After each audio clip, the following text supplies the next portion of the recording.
Linton Crosby is working through the summer break in London, 10,000 miles from home, surfing through polls and bringing a bit of Australian heat to our politics. He was involved in 4 of right-winger John Howard's general election campaigns in Australia. You need somebody behind the scenes who is really in charge and is also giving sensible advice, and Linton was very good at that. The man who ran the Australian Labor Party campaign last year for Prime Minister Kevin Rudd is Bruce Hawker. He's done battle with Linton Crosby in 30 state and national elections. I don't think you should ever underestimate Linton Crosby. I think he's a very smart, very savvy political campaigner, and I think you underestimate him at your peril. David Cameron's lured Linton Crosby here with money and the promise of outright control of the campaign. And a very different sort of campaign is taking shape. Are we seeing the beginning of your policies coming through? No, of course not. These are Conservative Party policies. At the heart of his approach is that left-right doesn't matter much anymore. Policies can get lost in voters' minds. Voters want to know if a politician thinks the way they do. Australian politics, and I guess British politics as well, is far less tribal than it used to be.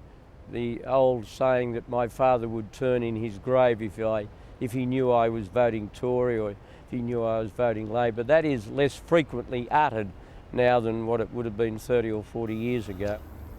And Linton Crosby's long practiced a technique for prizing loosened supporters off the other side. He will try, if he runs to form, to run a wedge or a division between the Labor Party leadership and the intellectual leadership in the Labor Party and its traditional supporters. He's done that very effectively in various campaigns in Australia. And that normally happens on issues like welfare, immigration? Yes. And Linton Crosby wants to know what's worrying people on welfare, immigration, crime, almost street by street in the marginal seats, so he can tailor direct emails, letters, phone calls, his below-the-line campaign. Linton Crosby's brought over another Australian practice he pioneered in the 1998 Australian election. Masses of polls, scores of them on individual marginal constituencies, on a scale never tried by a political party in this country before. The bill is thought to be close to £1 million for the polls just completed, and only David Cameron, George Osborne, very few others get to see the results. So they work out what the anxieties are that people have about supporting a Labor candidate in an electorate or a Labor leadership or a Labor policy, and then they work like heck to get that message out to the broader electorate and to focus it into particular constituencies as well.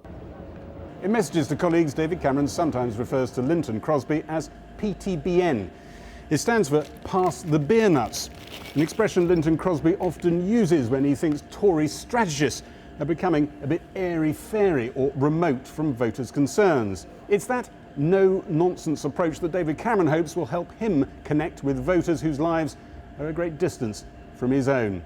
Like those voters who've split off from the Tories to vote UKIP in local and European elections. And Linton Crosby has his own Australian experience to match the Nigel Farage phenomenon. In 1997, a blunt-speaking fish and chip shop owner, Pauline Hanson, started her own political party. Get this clear. We are Australians. In the 1998 general election, the One Nation Party's hard line on immigration nearly knocked John Howard out of office and secured nearly 9% of the vote. A lot of the people who voted for Pauline Hanson were people who felt that they'd been left behind economically.